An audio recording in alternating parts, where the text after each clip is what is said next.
Une Tesla Model S au prix d'une Tesla Model 3, c'est la promesse de XPeng avec cette nouvelle P7 Plus qui arrive en France et on est actuellement ici en Chine à Canton pour la tester. On va tout vous dire sur cette voiture, la conduite, le confort, l'intérieur, le design, l'habitabilité, le coffre, bref, venez avec moi, on va faire le tour de la voiture.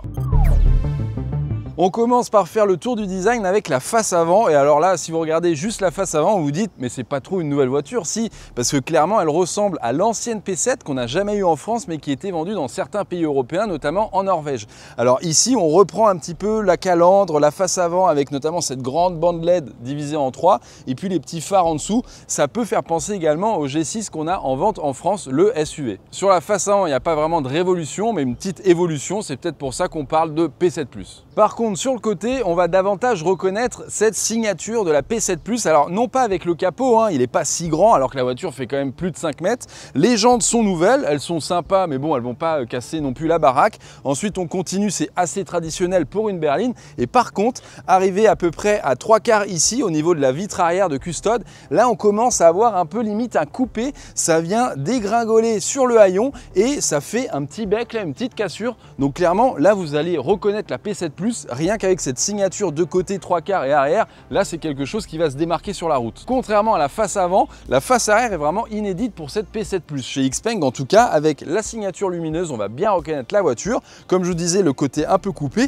et puis cet aileron qui vient s'installer sur le haillon. Alors je sais pas quoi en penser subjectivement, hein, puisque le haillon ça apporte quelque chose, un peu de sportivité, mais il n'est pas aussi large que la voiture. Donc il y a un petit côté pas comme si c'était pas fini, mais je sais pas, c'est pas non plus magnifique, mais c'est pas moche, vous me direz, donc voilà, c'est ok. Et justement, un an après la sortie de cette P7 Plus, qui est sortie l'an dernier en Chine, eh bien XPeng a dévoilé la nouvelle P7, qui est une autre voiture et qui va coexister avec celle-là. Ouais, on commence à s'y perdre, je suis d'accord avec vous. Et justement, en termes de design, à l'arrière, l'aileron n'est pas posé sur le haillon, il est intégré à l'intérieur et comme sur une Porsche par exemple, il va se déployer dès qu'on va commencer à rouler. Bon, et puis maintenant qu'on est à l'arrière, il faut que je vous montre un truc, la taille du coffre. Vous allez halluciner franchement parce que c'est rare sur une voiture chinoise d'avoir autant de place dans un coffre.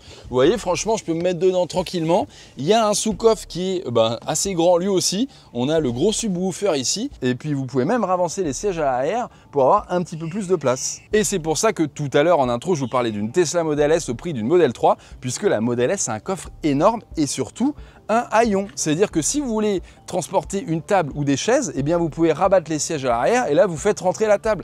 Alors que allez essayer ça dans une Model 3, c'est un coffre sous forme de malle, c'est-à-dire que c'est limité ici en hauteur, vous mettrez jamais une chaise ou des tables. Et c'est toujours appréciable, on a une prise allume-cigare 12 volts qui peut sortir 180 watts directement dans le coffre, donc toujours pratique pour brancher une glacière, un vélo ou que sais-je. Malheureusement à l'avant, je n'ai pas de coffre avant, il n'y a pas de frunk, j'ai juste un gros cache qui va cacher la batterie 12 volts et tout ce qui est moteur. Le gros point fort de cette voiture en termes de technologie embarquée, ça se passe derrière cette trappe, c'est la recharge rapide. Cette voiture peut passer de 10 à 80% d'énergie en 12 minutes seulement. On ne fait pas mieux en France actuellement. Par exemple avec de la Porsche, la Smart fait 14 minutes, mais c'est vraiment XPeng qui a le plus beau jeu là-dessus. Mais attention puisqu'il va falloir trouver des bornes compatibles, c'est-à-dire très haute puissance, au-dessus de 350-400 kW. Ça ne court pas les rues, mais même avec des bornes Ionity qu'on trouve partout au bord d'autoroute, vous aurez quand même une recharge en moins de 15 minutes et ça c'est très fort et c'est quasiment 2 fois plus rapide qu'une Tesla. Et pour moi c'est le plus gros point fort de cette voiture, c'est-à-dire que vous allez faire des longs trajets avec certes plus de pauses qu'une Tesla puisqu'il y a moins d'autonomie, mais les pauses seront beaucoup plus courtes. À bord de cette P7 Plus, eh bien écoutez, que dire si ce n'est que la recette XPeng a été reprise. Alors on connaît bien les G6, les G9 qu'on a beaucoup testé sur Frandroid.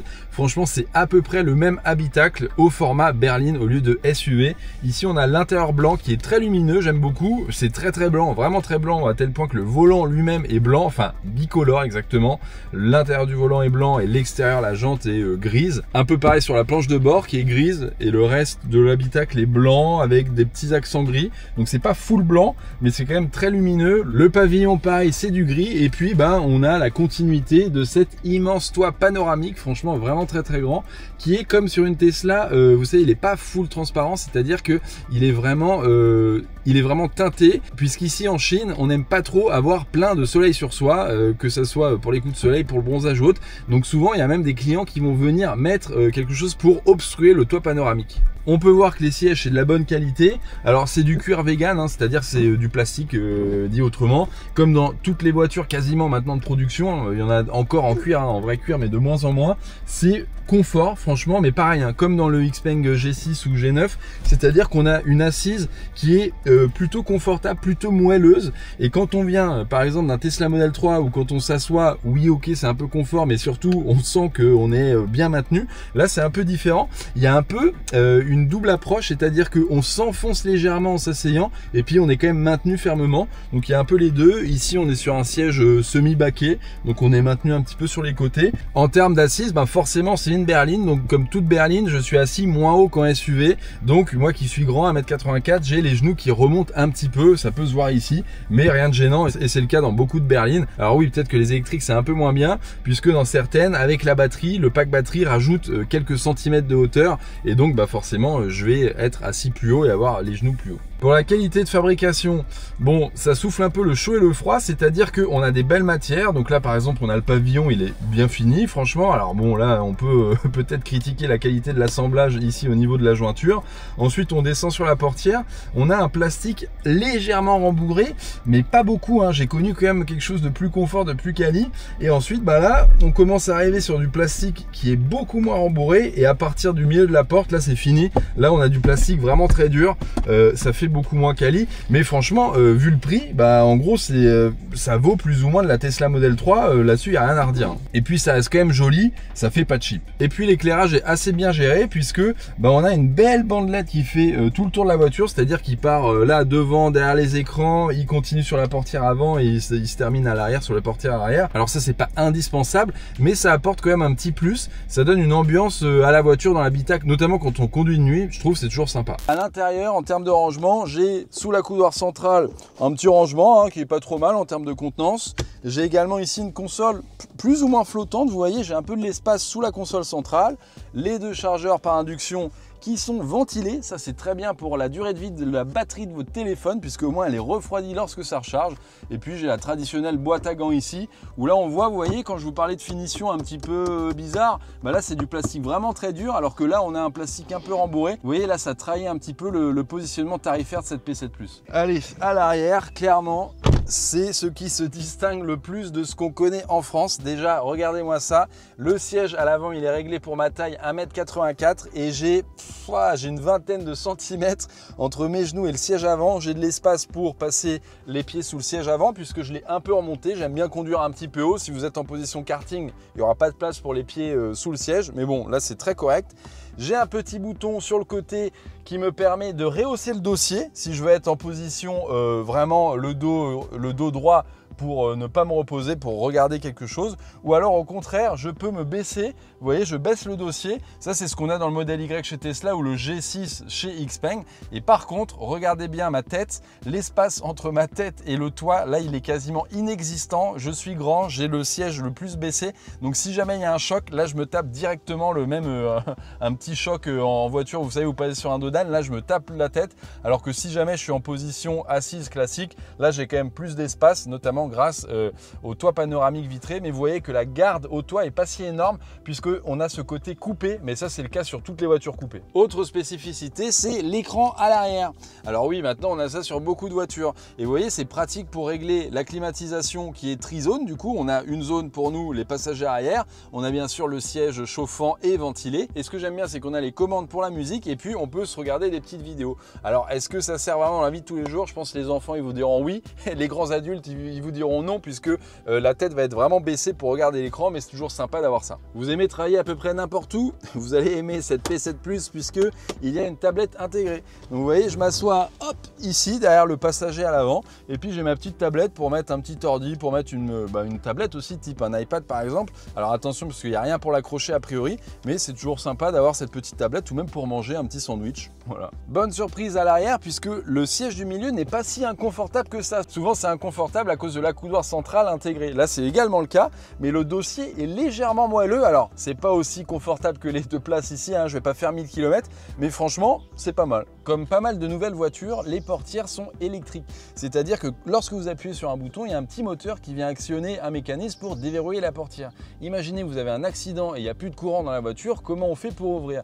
Eh bien ici, c'est pas mal fait, puisque on a une poignée de sécurité intégrée. Vous voyez, j'enlève le cache et ici, j'ai un fil sur lequel tirer. Ça permet d'ouvrir la portière. Alors, faut y penser, mais au moins, il y a le mérite d'avoir le logo dessus, alors que Tesla n'a pas de logo, sauf en Chine, justement. Bon, par contre, il y a un petit souci de finition sur certains modèles, je pense, puisque là, par exemple, quand je claque la portière, vous savez, ils aiment bien les journalistes essayer le bruit que fait la portière quand elle se claque. Vous allez voir, vous allez halluciner. On a vraiment de l'impression de rouler dans un utilitaire, quoi. Allez, premier tour de roue de cette Xpeng P7 Plus. Alors les amis, c'est la première fois que je conduis en Chine en plus, hein. Ça y est, j'ai mon permis temporaire. Et là, que dire, on vient de sortir du parking, donc on va voir comment ça se débrouille un peu. On est à Canton, on va aller tester la P7 Plus. Et là, on suit la nouvelle P7 en plus, hein. On a la chance d'avoir les deux pour la journée. Alors je dis, ça fait penser à une Tesla, mais ça fait surtout penser à une Xpeng, vu la forme du volant. Il y avait la même chose dans le G6, dans le G9, avec un volant d'une forme assez particulière. Ça fait plus typé confort que sport, alors qu'on a pu voir que dans la nouvelle P7, la forme du volant est différente et je trouve que ça fait un peu plus sportif. Je fais un demi-tour sur la route, le rayon de braquage, ok, je connais pas sa valeur, j'avoue, mais ça n'a pas l'air d'être un truc immense. Pourtant, la voiture fait un peu plus de 5 mètres. Il faut savoir que là, c'est le format Tesla Model S en longueur. On est en ville sur des routes éclatées, vraiment dégradées, hein. Je sais pas si j'ai déjà vu ça en France, si quand il y a des travaux peut-être. Ça filtre plutôt bien. La Tesla Model 3 à côté, elle paraît très raide, très sport. Ici, on est vraiment dans la philosophie Xpeng, comme sur le G6, comme sur le G9, c'est-à-dire le confort avant tout. Je sais pas si celle-là ça sera pareil, mais je sais que le G6 et le G9 c'est pas une voiture fun à conduire. Donc est-ce que la P7 Plus elle sera fun? On va essayer de voir, hein, quand on aura des routes, quand on sortira de ville. Mais en tout cas, le mot là, c'est confort. Je connais très bien la Xpeng G9 parce que j'ai roulé à peu près 3000 km, si je dis pas de bêtises, avec quand j'ai relié Paris à Lisbonne aller-retour pour le test sur Frandroid. Et ben, ce qui ressort le plus là quand on s'installe à bord de la P7 Plus, c'est la position de conduite. Sur le G6, sur le G9, on est assis assez en hauteur, normal, c'est un SUV. Là, bah, on sent qu'on est dans une berline. Donc par exemple, moi qui fais 1m84, là j'ai les genoux un petit peu relevés, forcément ça me fait ça dans toutes les voitures, hein. Donc c'est un poil moins confortable forcément qu'un SUV, mais c'est une position de conduite que j'aime bien personnellement, qui fait pareil un petit peu plus sport. On a moins l'impression d'être à bord d'un camion. Alors j'exagère, hein, dans la SUV c'est pas forcément un camion, mais là en tout cas on se rapproche plus de la philosophie karting, voiture de sport, que celle d'un SUV, et c'est normal puisque cette voiture n'est pas très haute évidemment, et comme un modèle 3 ou un modèle S. Petit reproche en termes de visibilité, c'est la vue arrière. Au niveau de la lunette, c'est assez restreint quand même. On a en hauteur, on n'a pas beaucoup de visibilité. Alors ça va, hein, on voit ce qui est un peu loin, mais tout ce qui est un peu proche et tout ce qui est très loin, on aura du mal à discerner un petit peu. En termes d'écran d'infodivertissement, rien de nouveau non plus sous le soleil de Xpeng, puisque on reprend la recette qui existe déjà sur le G6 et le G9 qu'on connaît bien en France, à savoir un petit combiné d'instrumentation derrière le volant, toujours pratique. On n'a pas ça sur un modèle 3 ou un modèle Y par exemple, qui m'affiche la cartographie avec le GPS bien évidemment, mon autonomie, la vitesse instantanée, la consommation. Bref, c'est assez sympa, hein. Je trouve c'est toujours bien d'avoir ces infos qui tombent sous les yeux derrière le volant. Malheureusement, comme sur un Tesla, on n'a pas d'affichage tête haute qui pourrait se refléter dans le pare-brise. Moi j'aime bien ça. Quand on est habitué à ça, franchement on a du mal à s'en passer, c'est pas indispensable, hein, loin de là, mais ça ajoute un confort visuel vraiment très cool, notamment sur longue distance quand vous avez le GPS. Et au milieu on a l'écran d'infodivertissement d'environ 15 pouces qui là pareil, j'ai la cartographie, j'ai les vidéos, j'ai le son, et puis j'ai la conduite autonome qui va s'afficher ici. Vous voyez, c'est de la 3D et on a le modèle de la voiture. Là on peut bien voir le design de la P7 Plus ici. Et bien quand je vais conduire en mode conduite autonome, elle va s'afficher ici. Et puis vous voyez, je peux, ça j'aime bien aussi, redimensionner les fenêtres entre la carte et la vue que je mets ici. Et puis quelque chose que j'aime beaucoup sur cette Xpeng, sur les Xpeng d'ailleurs, c'est, vous voyez ici là les roues à l'avant comme on les voit. Quand vous faites une petite manœuvre et que vous avez peur de rayer les jantes sur le trottoir, et bien cette vue s'affiche automatiquement dès que vous êtes dans un espace restreint. Il n'y a même pas besoin de mettre la marche arrière ou un clignotant. C'est dès qu'il repère qu'il y a un obstacle, bim, il vous met cette vue et là vous êtes sûr de ne pas vous prendre l'obstacle puisque vous le voyez, vous êtes obligé de le voir, même si à l'œil nu ici dehors on peut pas le voir avec le capot. Je passe très vite sur la partie infotainment puisque c'est vraiment la même chose qu'on trouve dans les autres Xpeng vendus en France. Alors attention, ici on est en Chine, donc on a potentiellement des applications un petit peu différentes avec un App Store par exemple, mais en tout cas il faut savoir que c'est compatible Apple CarPlay et Android Auto en France, donc on peut brancher son smartphone et avoir ces applications qui vont être diffusées à l'écran. Alors comme sur une Tesla, il n'y a pas de contrôle physique dans la voiture, vraiment tout se fait depuis l'écran. Il y a quelques contrôles sur le volant pour le son, la conduite semi-autonome avec le régulateur de vitesse par exemple, mais sinon tout est vraiment sur l'écran, donc si vous êtes allergique au full tactile, cette voiture n'est pas faite pour vous. Cela dit, on peut quand même changer la direction de la climatisation avec, vous voyez, ces petits évents ici, contrairement à Tesla où tout se fait en tactile. Alors ça, on aime ou on n'aime pas, puisque là ça rajoute visuellement un élément qui peut être très sympa, hein. Et c'est vrai que sur les voitures où tout se fait en tactile, du coup on voit même pas d'où sort l'air et ça peut être aussi visuellement intéressant. On vient d'activer l'autopilote, mais le full autopilote, c'est-à-dire l'équivalent du FSD chez Tesla, le full self-driving. On a mis une adresse dans le GPS et la voiture est censée nous y amener. Là, on a pour une demi-heure de route, 22 km là dans Canton. On n'a pas fait les choses simplement pour la voiture, puisqu'on est dans une zone un peu de travaux et on a activé le mode, alors que normalement c'est plus fait pour, c'est fait pour de l'urbain hein, clairement. Mais là, je pense que les conditions sont pas simples pour elle, avec des marquages au sol quasi inexistants. Et puis des intersections, vous voyez, où il n'y a pas grand chose, il y a un peu de terre, la route est bien dégradée. On va voir comment elle se débrouille. Ici on est sur une route mais qui ressemble à rien. Je sais pas si en France on a des routes comme ça, peut-être des chemins parfois, et souvent on entend dire ouais mais l'autopilote ça marchera jamais s'il n'y a pas de ligne blanche, si on est sur des routes un peu étranges et tout. Là clairement je pense que c'est un très bon test qu'on est en train de faire. Elle met parfois le clignotant un peu pour rien, je trouve quand même. Là je sais pas pourquoi elle a mis le clignotant alors qu'on va tout droit. Alors là c'est intéressant, elle roule un peu au milieu quand même, et là on va croiser une voiture. Est-ce qu'elle va se mettre un peu à droite? Ouais, très léger, vraiment très léger, et surtout elle est très conservative dans sa vitesse, hein. On roule à 20 km/h, tu me dis, après c'est limité à 30 hein, finalement, mais c'est comme si un conducteur qui aurait un peu peur, on va dire. Faut dire que la route elle est affreuse hein, ici. Et ce qui est intéressant, c'est comme sur le Tesla FSD, il y a un genre de mode copilote, c'est-à-dire que quand je trouve qu'elle va pas assez vite, je mets un petit coup sur l'accélérateur et elle va plus vite, mais elle conserve le volant automatique. Cette fonction marche plutôt bien. Alors là, c'est compliqué de la tester en profondeur sur quelques minutes de conduite seulement, mais ça fait vraiment les mêmes choses que le Tesla FSD. Alors à voir si c'est plus performant, moins performant, ça je ne peux pas le dire. Mais en tout cas, la mauvaise nouvelle, c'est que cette fonction ne sera pas disponible en Europe et donc en France, du moins pas au lancement, et je pense qu'il faudra des années avant que ça arrive. Déjà de 1, ce n'est pas autorisé en France pour le moment, même le Tesla FSD n'est pas disponible en Europe, et de 2, il faut également le tweaker, configurer, que Xpeng prenne du temps pour que cet autopilote qui fonctionne très bien en Chine puisse fonctionner également en Europe avec des panneaux différents, avec des règles du code de la route différentes. Bref, ça mettra un petit peu de temps, donc c'est pour ça qu'il ne faut pas l'attendre tout de suite. Je crois que je n'ai jamais vu une entrée d'autoroute aussi schlag. Je suis un peu perdu, vous voyez là, je sais pas si on va sur l'autoroute ou pas, mais il y a des tricycles à moteur qui circulent, il y a des camions immenses.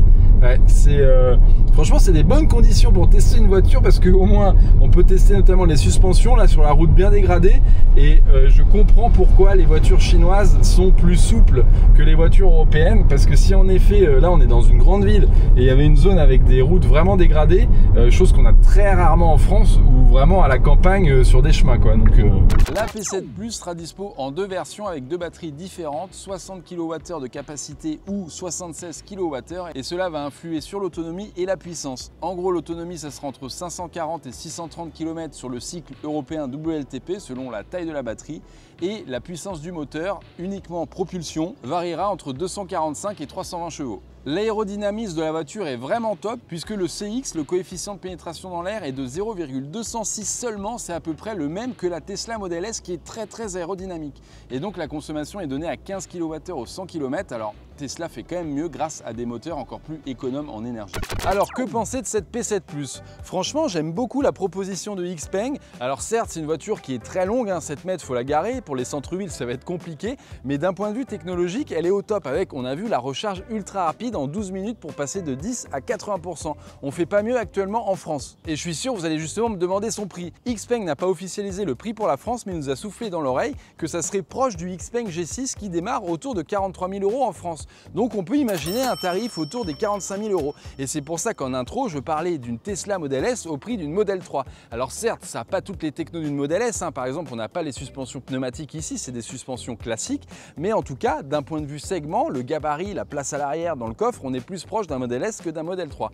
Et vous savez qu'un Model S, c'est plutôt autour de 100 000 €, alors qu'un Model 3, ça commence autour de 40 000 €. Donc franchement, cette XPeng est une très bonne proposition. Il y a des points positifs, comme vous avez pu le voir, il y a quelques inconvénients, donc ce sera à vous de faire votre choix. En tout cas, c'est pas du tout une erreur d'acheter cette voiture. La seule question à se poser, c'est est-ce que la marque existera encore dans quelques années? Est-ce que le réseau de vente, de services après-vente sera assez évolué? Et là, en effet, c'est un peu plus un risque que vous prenez, mais c'est un risque qui peut en valoir le coup. Petite surprise, regardez ce que j'ai à côté de moi, la nouvelle P7. Et oui, c'est celle qui est encore plus récente que la P7 Plus. Et vous voyez, en termes de design, ça n'a rien à voir. À l'avant, c'est totalement différent. Sur le côté aussi, derrière aussi. Bref, c'est vraiment une autre voiture. Et venez à l'intérieur, je vais vous montrer un peu ce que ça donne. On est dans la nouvelle P7, donc c'est pas la P7 Plus. Là, juste pour vous faire un petit topo de la conduite, c'est plus confortable, c'est plus sportif. Et oui, ça a l'air antinomique, mais c'est possible, puisque là, on a les suspensions pneumatiques. Donc par exemple, quand on est en mode confort, ça filtre vraiment très bien, limite un cran au-dessus que la nouvelle P7 Plus. Vraiment, c'est limite un petit peu comme sur les allemandes, mais bon, pas non plus jusqu'à là, hein, ça reste un peu plus ferme. Et d'ailleurs, pour XPeng, la P7 Plus, c'est public familial, un peu confort, alors que celle-ci, c'est un public un peu plus sportif.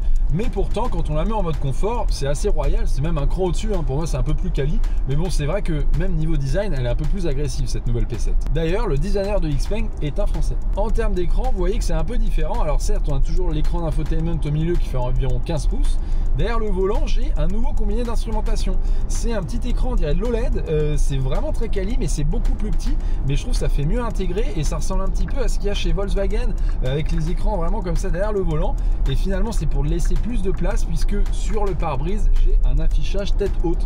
Et franchement, il est très quali en couleur et en réalité augmentée, c'est-à-dire que quand il me demande de prendre une sortie d'autoroute, il va me mettre des croix sur les voies qu'il ne faut pas prendre et des flèches vertes là où je dois aller. Bon, depuis tout à l'heure, là je vous parle, je suis en autopilote, hein. Là, elle vient de changer de voie toute seule par exemple. Franchement, ça marche assez bien. C'est a priori le même que sur la P7 Plus, hein.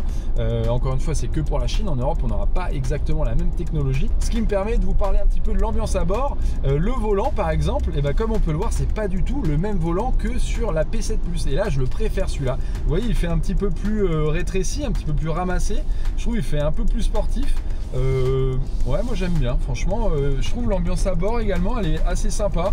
On a à peu près la même qualité de fabrication, même si je trouve que c'est un cran au-dessus. Par exemple, ici, la boîte à gants, il y a du plastique rembourré qui fait plus quali. Du coup, les bus d'air sont cachés et comme sur une Tesla, on les active et vous voyez, on les modifie depuis l'écran directement.